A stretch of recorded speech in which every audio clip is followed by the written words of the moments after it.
morning. It's a beautiful morning in New York City. And I've been reading the papers like I always do.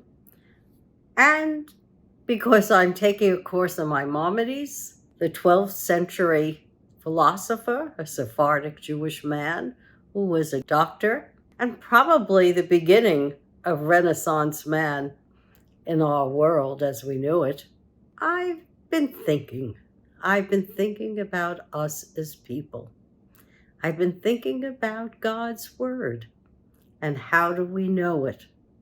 According to Maimonides, we know it by acts of kindness and charity and mercy. And there are evidently, according to Maimonides, 8 levels of giving, and giving with a full heart. It's not what I'm seeing today in our America, or even in parts of the world. And I don't think that this would be pleasing to God. Not even a little. When our Surgeon General says that the country is suffering from loneliness, I believe him. I went through that pandemic just like you did. And I suffered with cancer like many people did. And I came out of it. And then I could integrate into society. I was told COVID is over with. But you know what? I, who am gregarious and love people, I found it hard to integrate back into society. Sure, I'm lucky. I've got lots of connections and relationships, and I've been building on them over the years. But how many of you have done the same? The Surgeon General has admitted that when he was working the first time as a Surgeon General, all he did was work. He didn't have that many relationships. And I got to admit that when I was doing 18-hour days, I didn't have that many relationships either. I was working and working and working and thought the job was more important than anything. But we need a life-work balance, all of us. We need to be connected to our families, to our communities, to our country. And that's not what I see happening. Not when I see the mass murders all over America. People acting out on base impulse. And I can't even say it's impulse because I have impulses. But the first thing I think of is, do I want a piece of chocolate? Or would I like to remodel my kitchen, even though I may not be able to afford it? But I don't think of, will I shoot my AR-15 at a person today and get a thrill out of it? No, that doesn't cross my mind. Or will I hurt kids who have student loans by going to the Supreme Court and stopping Biden's bill that would alleviate $10,000 in debt for so many millions of kids and $20,000 for those who are real poor? And why am I doing it? I'm doing it as a state because I can. I can hurt other people. In Missouri, it's been found that they probably stand to make about $187 million in fees. Whether or not the loan program goes through or not, they're not going to suffer. Not even a little. But for the kids, this is enormous. Why hurt our children? My grandson, I'm so proud of, has been accepted into medical school. And his comment to me was, Graham, I'm going to have $83,000 in debt for the next 4 years. He wants to be a child psychiatrist. He's wanted to do this since he's a young person, and I am so proud of him. And all I can think of was, I'm sorry, honey, that you're going to have this debt. Sure, when I die, I'll make facilities for my children and grandchildren. But right now, I need the cash so that I can live, so I can give somebody a little money here, a little money there. But it's not enough to make a dent in $83,000. It's a burden on our kids, especially when you know that if we raise the revenues of every state and we taxed the top 20% appropriately, we probably could make state schools less expensive, and certainly a lot more kids would be going to college for free. But that's not the end of what we're doing to the harm to our children. Only the Democratic states are pursuing a ban on PFAS chemicals.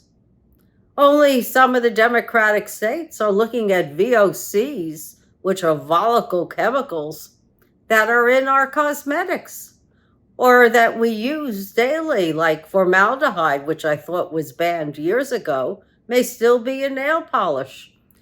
Or mothballs, which I used to liberally sprinkle all over my closets.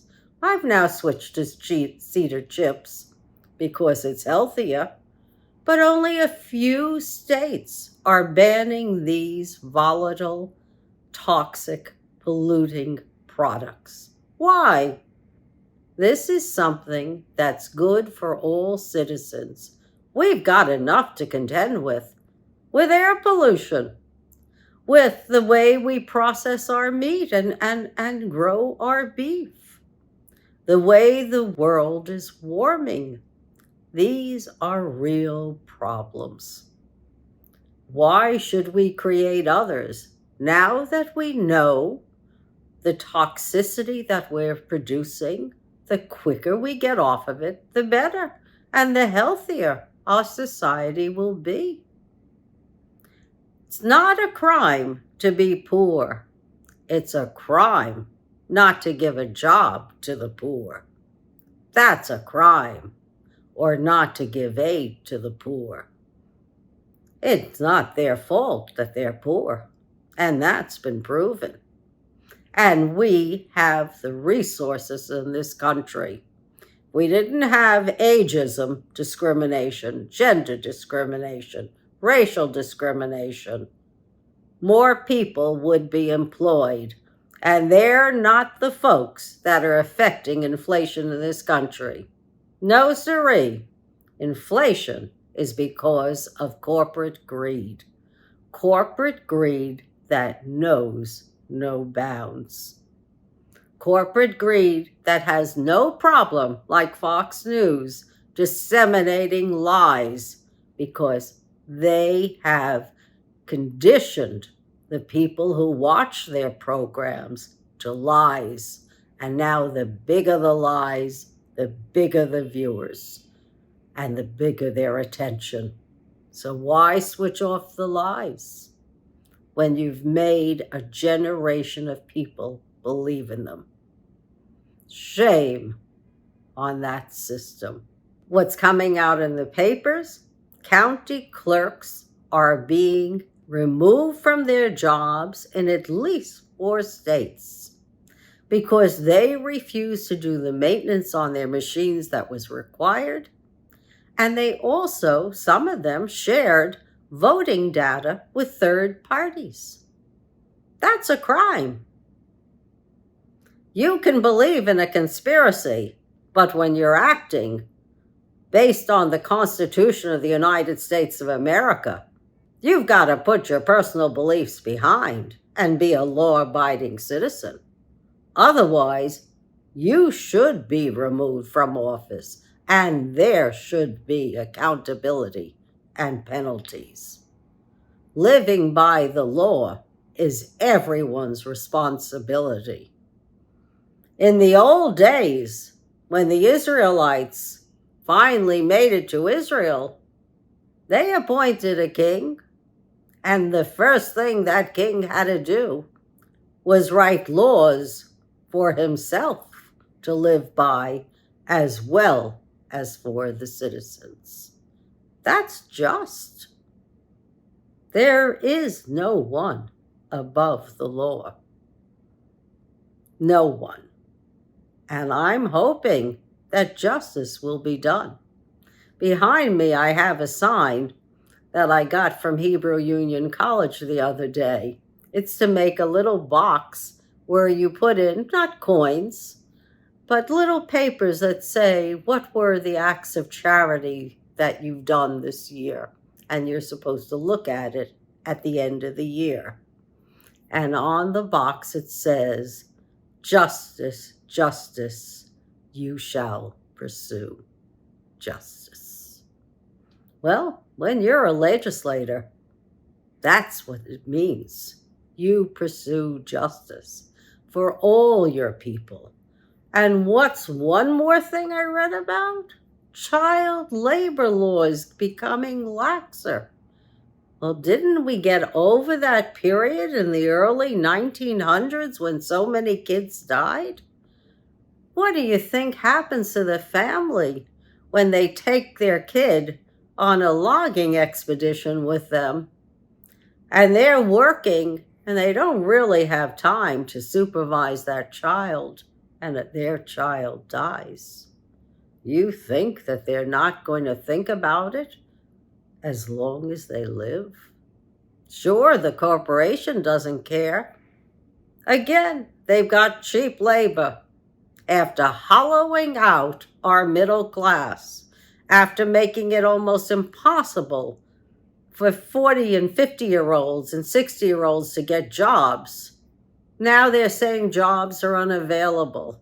Well, since the Great Recession of 2008, I've asked everyone in government, go post all the jobs that are available at every single level, and let's see how many jobs are really available. And then why aren't you hiring professionals so that our world is not crumbling on the burden that the young are tackling? They don't understand management. They don't understand strategy. They don't know how to interface with the public, nor do they know how the business runs. You need skilled management. In every corporation I was in, we had skilled management. You think an inexperienced young person could have dealt with the problems that I dealt with when I was at Pfizer, when the community who worked together would go party together and have fights together and then come back to work and didn't want to speak to each other? Well, I used to sit there in the morning and make peace amongst my people so that my employees could go back to work and be as happy as they were on Friday when they left. Who else is going to do that? Do you think somebody who's 18 might be a little overwhelmed? Well, I was almost 40 at the time, and it was overwhelming. Or when I had to tell everyone that the division that I had made profitable was now going to Werner Lambert, but they should not have to worry. They would have jobs. This is not for kids to do. This is for adults with mature understanding and basic laws that we could go by so that people weren't hurt and people were valued in the workplace. And now I read about the scam of these construction companies in New York City where they didn't have compensation. I don't know if they had liability insurance, and they hired workers supposedly on union jobs with no insurance coverage whatsoever. When I was in business, that didn't happen. Sure, a shell company wanted to take my place in one of the major contracts that I won. And I said, why do I need a shell company? I'm a minority-owned business. I'm a woman-owned business with minority workers. And I took the job. And I told the GC, so you're not making 10% on me, but you're making 7.5. That's good enough. Don't throw it up to me. Not only that, I couldn't get on the job site without going to OSHA classes with my men and without posting a $5 million bond, even if the job was $250,000 or $1 million. I had to post it and I wasn't allowed. And in the building that I live in New York City, if you don't have insurance, you can't work here. So how is it possible without corruption and bribery that you would let your workers die? And how can you live with yourself when they do or when they're hurt? I couldn't, and I didn't. So I say to you, we have a crisis here. And it's a crisis that has to be overturned. The venal can no longer get away with murder. We must tell the truth. There's only one reality. There's only one way to behave if we consider that we are all God's creations.